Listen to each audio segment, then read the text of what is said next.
Sure is. So as I was just saying, the Haftorah for this week is replaced with the Haftorah for Machar Chodesh, which itself is an interesting case study and study. Um, I thought that instead of doing Machar Chodesh, which we've done a couple of times, um, that we would do something a little bit different than the Haftorah, but still learn together. Um, but think about, but to think about, we're saying we will be saying Tehillim, and one of the most popular psalms that we say is Psalm 130, which we say a lot. Shir Malos B'Ma'amakim. And I thought maybe we can apply some of our learning skills from the way we look at the Torah to analyze that chapter together, to think about it together, so that we could better understand it as we say it, and as we will continue to say it in the coming in the coming days until this is until quiet has come back to Israel. So if you have a siddur or a Tanakh, if not, I can share both the link right over here, um, and in the and if not, I can even share the screen. But grab a siddur or something for Tanakh, and we'll figure it out. Hold on a second.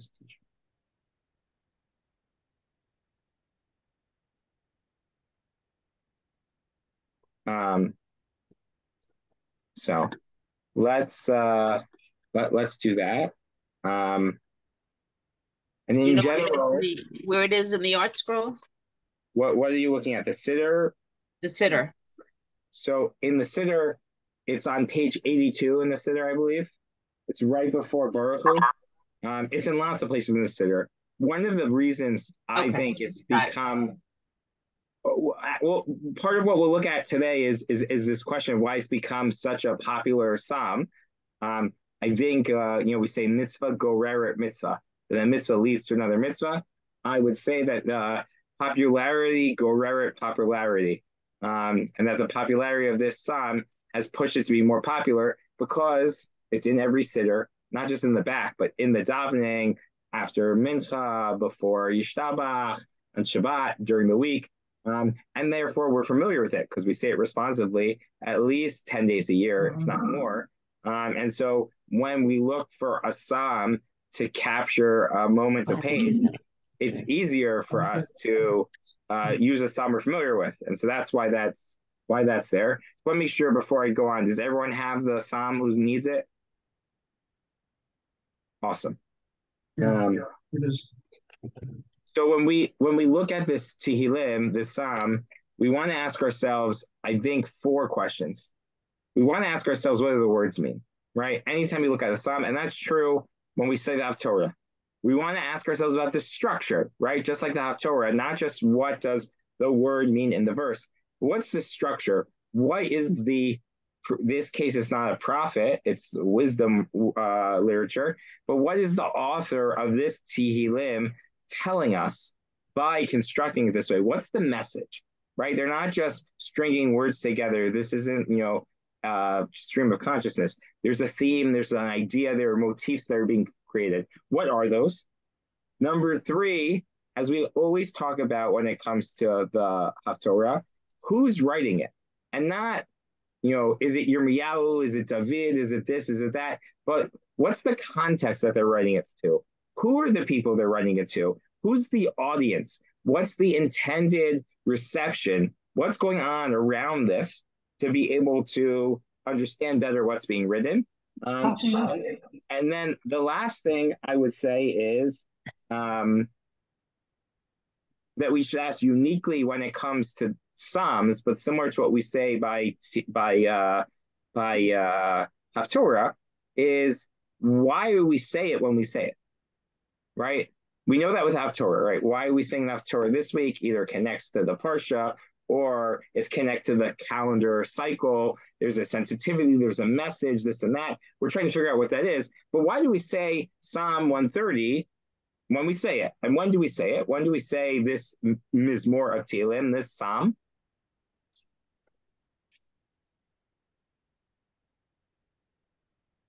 When do we say it? Not your question. Yeah, Ron. We've just been saying it during Chodesh Tishrei, every Shacharis. Exactly. So we've been saying it throughout Chodesh Tishrei. That's one time during the month of Tishrei, in between, especially between Seret Yemei Tshuva, Rosh Hashanah, and Yom Kippur. Number one. When else do we say it? We say it, different times when people are in pain, right? We say it when people are ill. We say it in times that people are in danger. The truth is, and this might be a little heretical, so you'll excuse me, I'm not sure all the places we say it, or I am sure. All the times we say it, it's not necessarily the most appropriate song to say, but we say it because it's popular, because it's easy to find in the siddur, because people are familiar with the words and they can recite it. But as we go through the structure, we'll see that these different psalms tell us different things, and it carries a specific meaning. In general, well, I'm just trying to pull it up here. Let's see where it is.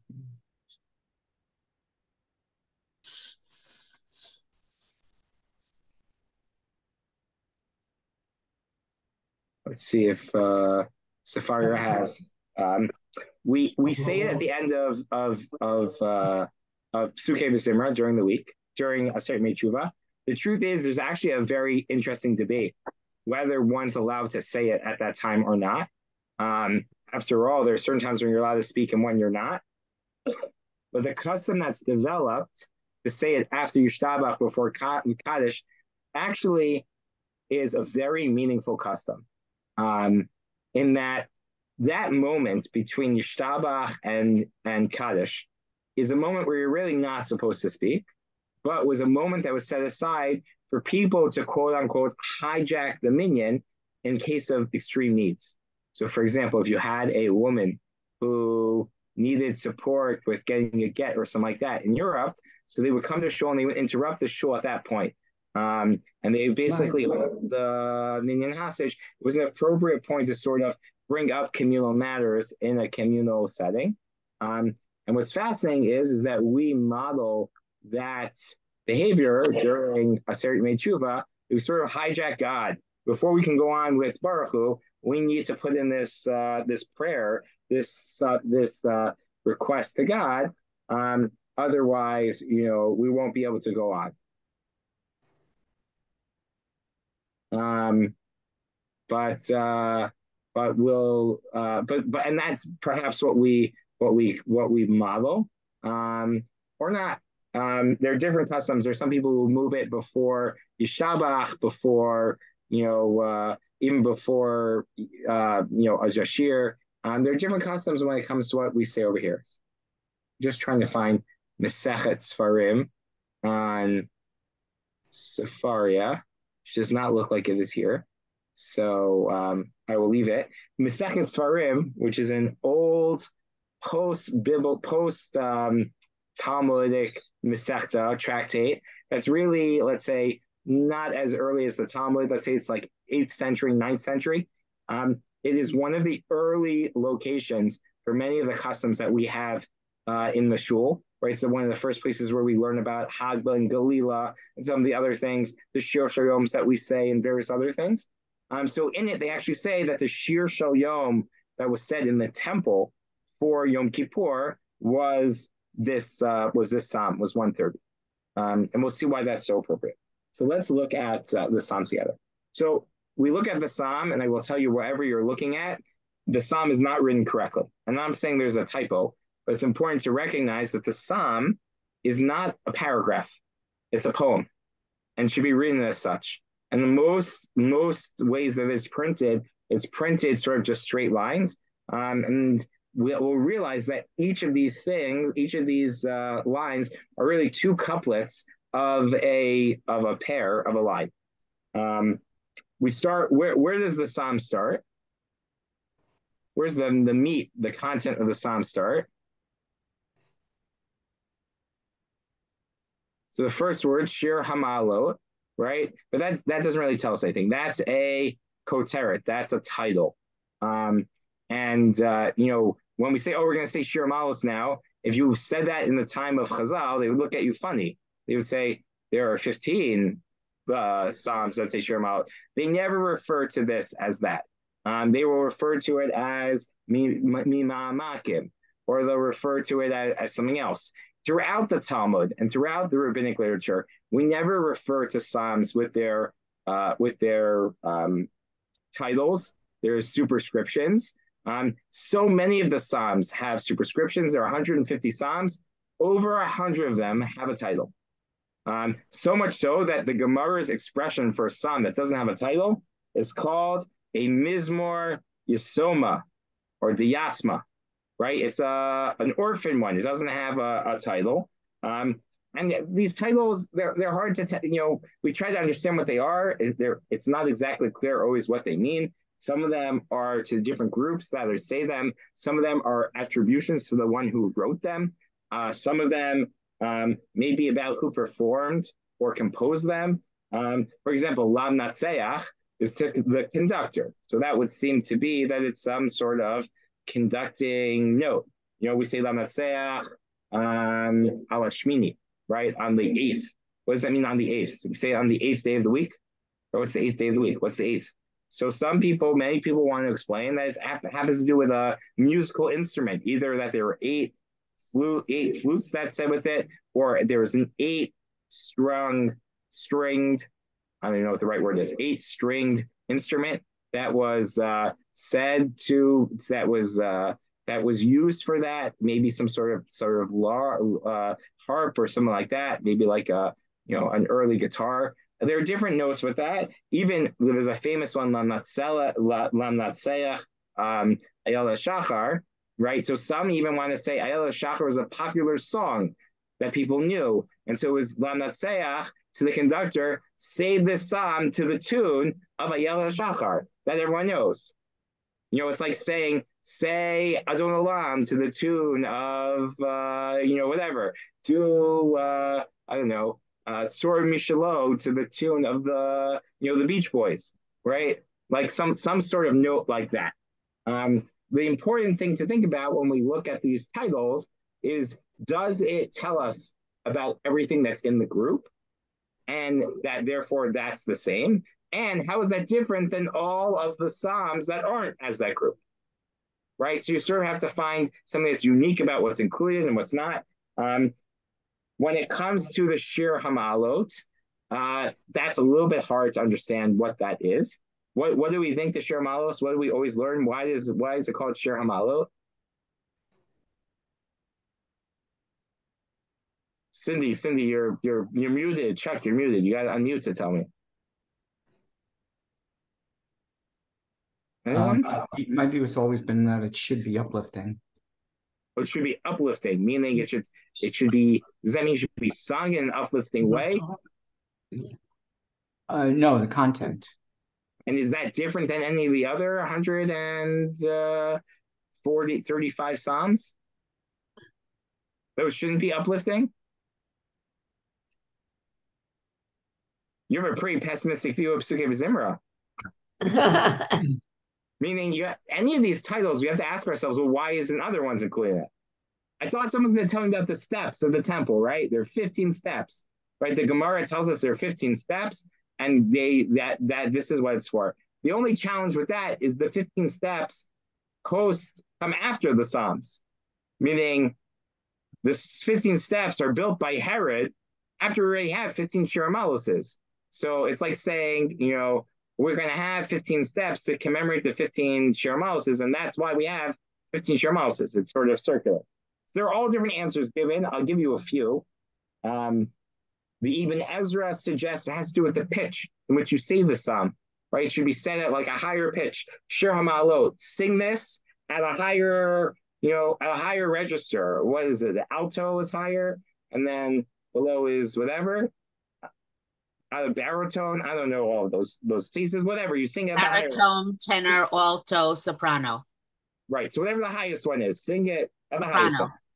Soprano. Thank you. Sounds like a gangster. The Ibn Ezra, so that's the Ibn Ezra. The Meiri and the Rav Sadragon quoted by the Radak says that it has to do with the way you sing it, right? You sing it, you begin singing it soft, and then you build it up as you go through the psalm until you're singing very loud. All right. The Radak thinks that it actually has to do with the historical note. Shir Hamalot, a psalm of coming back, that these were written by the Ole Bavel, those who returned during the Second Temple, during Ezra's time. Others suggest, no, these were songs of ascent, meaning the pilgrims who went to do the Aliyah L'Regel. The challenge is that works for some of them. Does it work for all of them? I don't know. We'll leave that there just so now you have a little bit of an understanding of Shir Ma'alos. What happens in this psalm? So let's read it.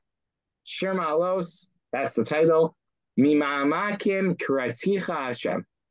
Who's speaking here? How many people are speaking here? Mima'amakim Karaticha. I call out to God from the depths.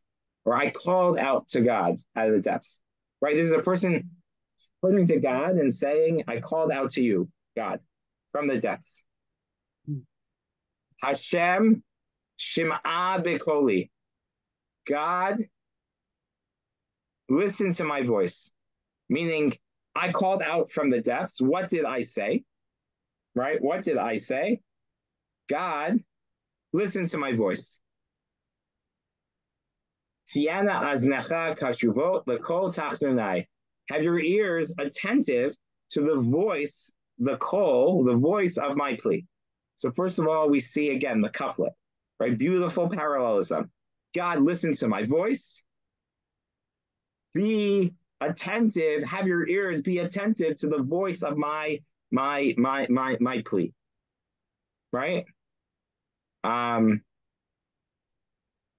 One of the things that are very typical with biblical parallelism, which is what we see over here, sort of that piece, is that either it needs to contrast, or it needs to build, or it needs to intensify. Meaning it's not just repeating words for repeating's sake, but there's a literary progression that happens. This, in my mind, is that last one. It's intensified. Hashem Shema B'Koli, God, listen to my voice. What is listen to my voice? Tiena aznecha kashuvot lekol tachnunai. Turn your ear, pay attention to the voice of my plea, right? That is, listen to my voice is the easy way of saying it. The expanded way of saying it, the more intensive way of saying it is the next part. Is there anything odd in this verse that seems sort of out of place? How do you say listen to my voice in Hebrew?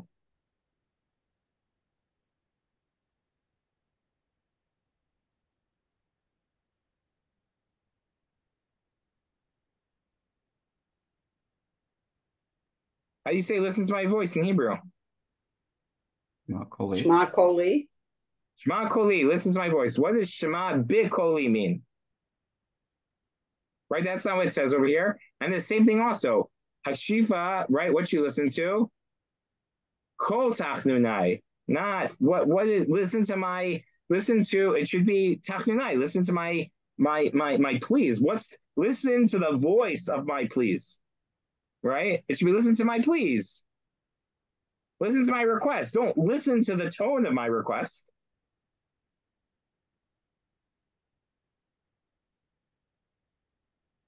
Right? It's a strange. Yeah, Steve. What do you think the answer? No, I had a different question, but this may not be opportune. You can ask. To me, this is reminiscent of Yonah.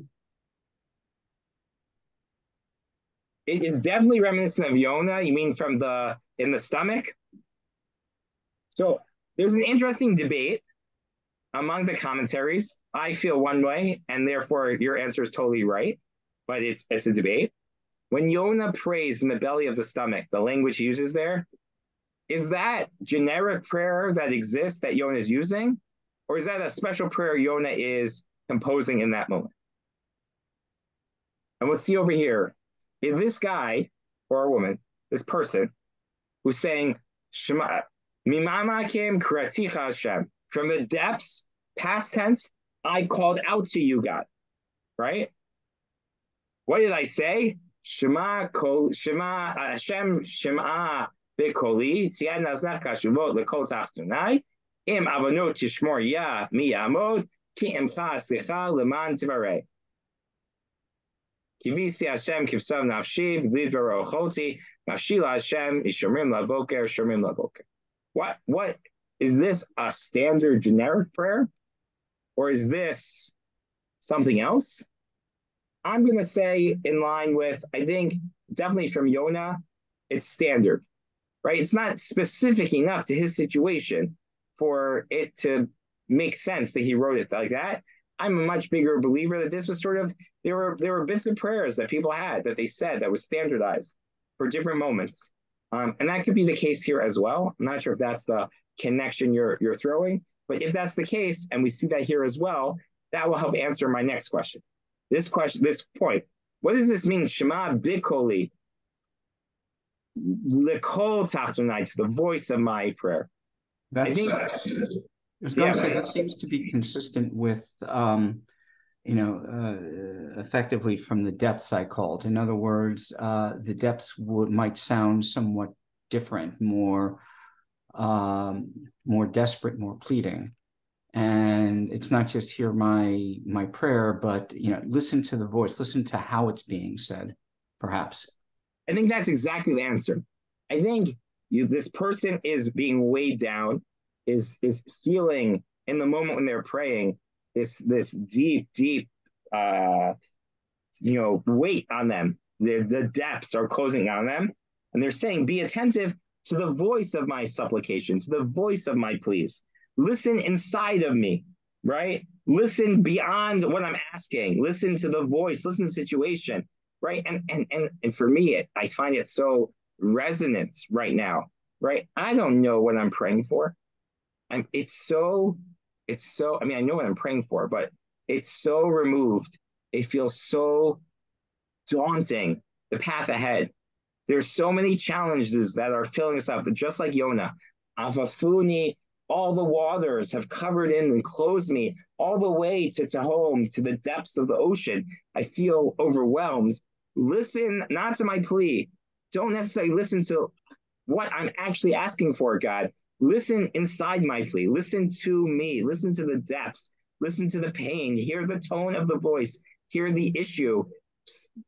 Turn to, and again, this is very similar to what we talked about on Rosh Hashanah Yom Kippur. The yearning that we'll hear is not for a specific outcome, but for a desire for a connection with God and salvation that comes with that connection.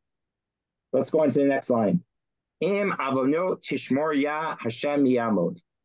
Oh God, if you keep account, you hold us accountable for all sins, who will survive? Who will stand before you? This is a very classical argument. Moshe does it all the time. God, save us, not for us, but for you.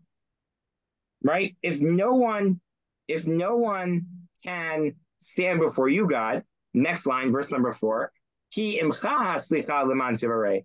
Not because, but rather, meaning if you just bring punishment for anyone who sins, for everyone who sins, because no one's perfect. So no one can stand before you, God. One strike, you're out. Rather, you forgive people, God, so that you can be feared, so there could be people in the world that exist, right?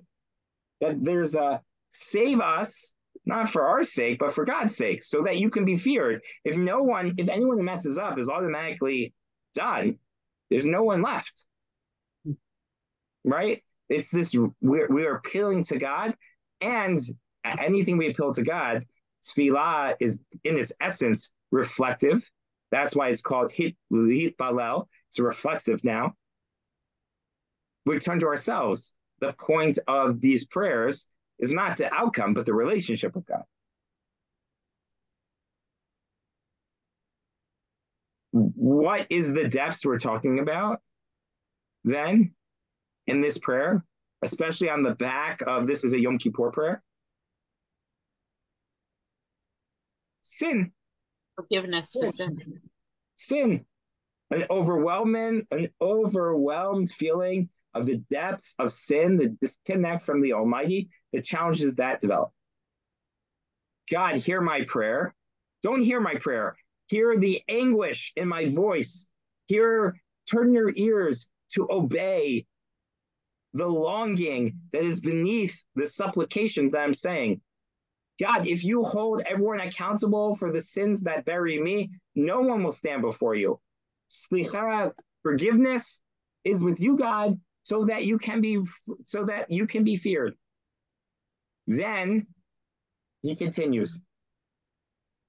Kavi, Hashem, kivsad nafshi, v'livaro cholti. I look to God. We've switched now, right? Before it was first person, right? Before we were now or whatever. We're speaking directly to God, right? Hashem shema b'koli. Now we're saying, I hoped in God. Kivsad nafshi, v'livaro cholti, and I awaited His word. What word are we talking about?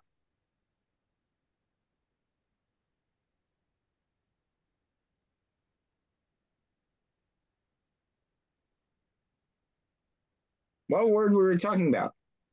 We say over and over in Yom Kippur, right? We have an entire prayer that God should say, Salachti. Right? Yeah. Waiting, whether it's actually some understand this, you're actually waiting for the word Salachti.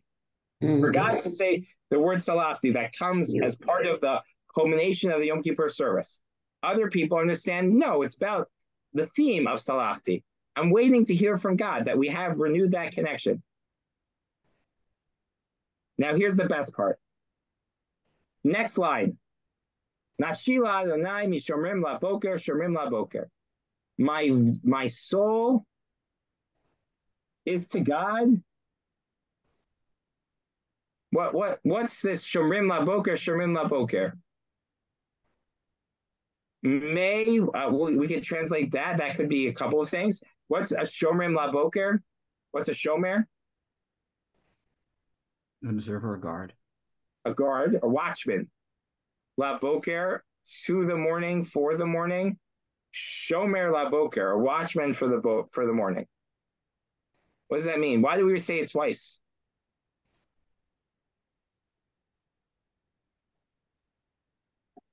Emphasis, like ma'od.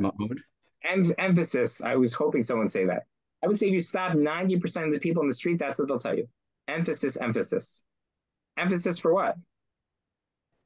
What we emphasize? I'm thinking that here the dawn might represent sort of a renewal rather than the literal dawn. So I'm waiting for renewal. I'm sorry? I'm waiting for renewal. Right. Yeah, that's what you're saying. I'm waiting for renewal. Basically, yeah. Well, if that's the case, wouldn't I say Nafshi la Hashem la Shachar? Why the watchers of morning?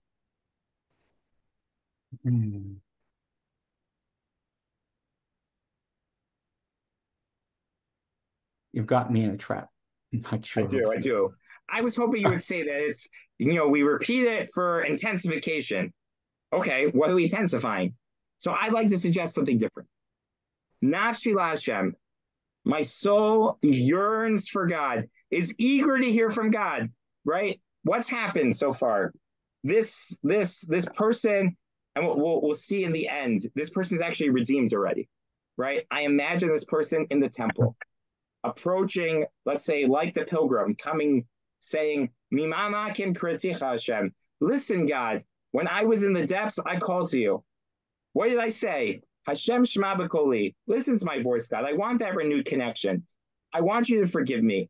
I don't want to be weighed down by all the sins and all the troubles that have been posted on me. What happened then? He turns to his fellows around him. I waited for God. My soul yearned for God. I waited for that renewed connection. Nafshi la Hashem shomrim la boker, shomrim la boker. My soul yearns for God. Me shomrim la boker. What's a shomer la boker? A morning watchman. You ever have to do this? You have to do something, and you're just waiting for that moment, and you're like counting down. Oh, I only have 20 more minutes. I only have 30 more minutes. Right? I only have 9 more minutes. Right? There's that yearning. Not that the time is important, but there's an obsession with getting to that point. Right? The morning watch person who's in those last hours of their shift, as their eyes get heavier and heavier as the morning approaches, they're waiting for morning. They're yearning for morning. They're yearning for the release of the responsibility of all the things that they're holding on their shoulders that they're watching against. Nafshila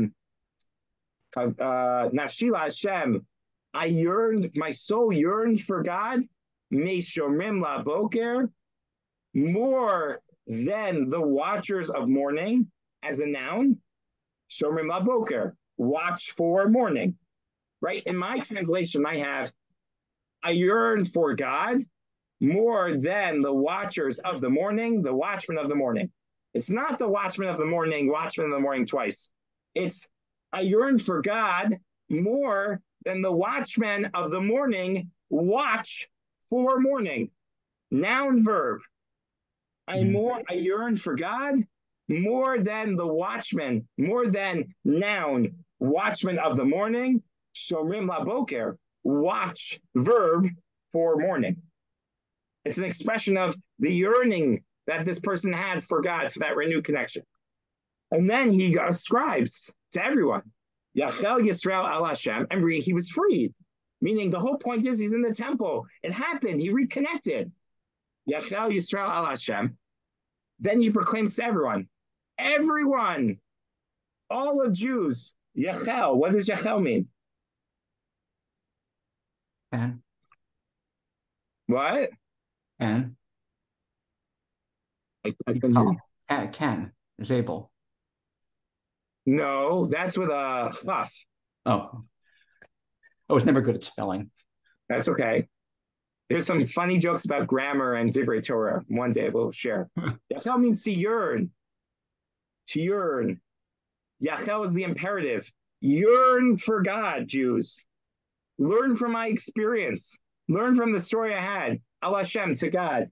Im Hashem HaChesed, because God has everlasting kindness, steadfast love, and great power to redeem, to free us from the challenges that we face, the burdens we carry, what we fell, whatever mimamakim, whatever depths we're in, God has great ability to redeem us from there.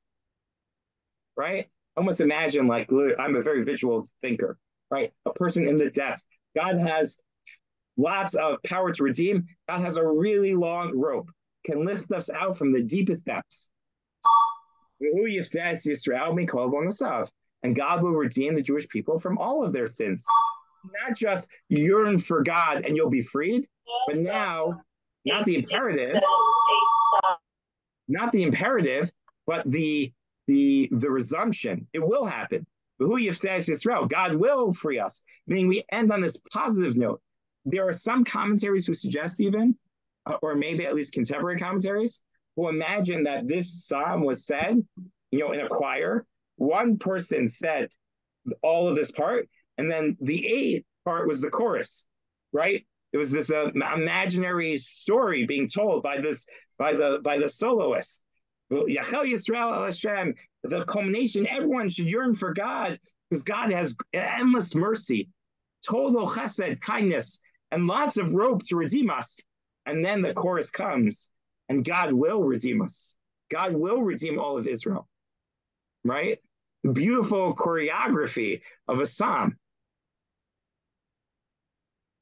And ultimately, we go through what I would say is three stages, maybe 4 stages. We start, Mimamakim Kretzich Hashem. I called out to you, God, in the depths. What happened at that moment? Hashem Shema B'Koli. I said, God, hear my voice, hear the pain in my voice, hear the challenge in my location.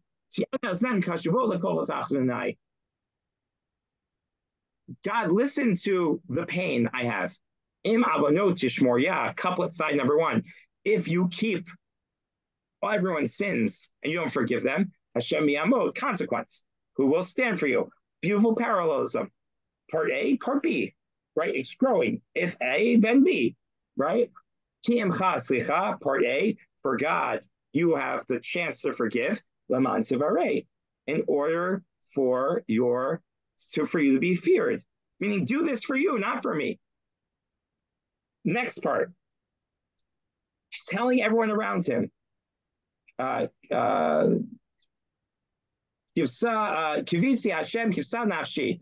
God, I yearn, it's not God, everyone, I yearn for God. It was the yearning of my soul. What was I yearning for? Lidvaro Choti, to the words of God, that renewed connection. Maybe salachti, maybe forgiveness, which is why this is such a powerful psalm around Yom Kippur. Nafshila Hashem, my soul yearned for God. Mishomrim laboker, shomrim laboker. Even more than the watchmen of the morning, watch for morning. The moral of the story, everyone yearn for God has great chesed and lots of rope to free us. And then the chorus comes in as the curtains fall. And God will redeem us. God will save us from all our pain, from all the challenges, from all our sins. It's a beautiful psalm. And why we say it on Yom Kippur, why we say it during our second Tshuva, and then why it became so popular that we say it all the time. And why we say it now, why it's such a meaningful psalm right now. We feel overwhelmed. We struggle with that distance, not just with God, but I think about this distance and this wanting connection with people in Israel, right? We feel distant, we feel removed. The psalm gives voice to that emotion. And ultimately, we recognize through our relationships, through our connection with God, we can traverse that distance. And not only that we can, Yachal Yisrael Hashem, reach out to God, yearn for God, that we should, right? That's the prescription. But we know it's also the description of the fruit of the future. The who Yisrael, Mikol B'Nasaf. That will happen. That will happen. We will succeed in doing that. Right? You'll take the medicine and you'll get better. And that's why this psalm has become so popular, so common. And also, once it becomes common, right? If you're looking for a psalm to say, so this is a great psalm to say because people know it. There are other psalms that may speak to the moment a little bit more, but this psalm carries so much. So we'll stop here. If anyone has any questions, yeah, please, Chuck. Yeah, so that the last line, last pasuk. I don't think I've ever been in a shul where it's ever been said in a positive way. It's always been on a down note, like pretty much every pasuk in this psalm. You think that if that were the interpretation, there'd be something a little bit more joyous or positive. And it's kind of like during davening where, Al Kain Yarim Rosh on Shabbat is always said on a down note when it really should be said on an up note. I don't know if people are paying attention, the Balei Tefillah are paying attention, or it seems like it should be said in a more positive vein. Yes, I'm not sure. I mean, it's definitely optimistic, but it may maybe to be melamed zechut, to give a little bit of it hasn't happened yet, so it's aspirational. So we're sort of still in the rut. I don't know. I don't have a great answer for you. So we'll stop here. Our tefillot should be answered quickly. And the people who need the refuah shlema should have it. The people who are captured should be quickly returned to their family. And we should continue to strengthen each other and do whatever we can to support our brothers and sisters across the ocean. Amen. Amen.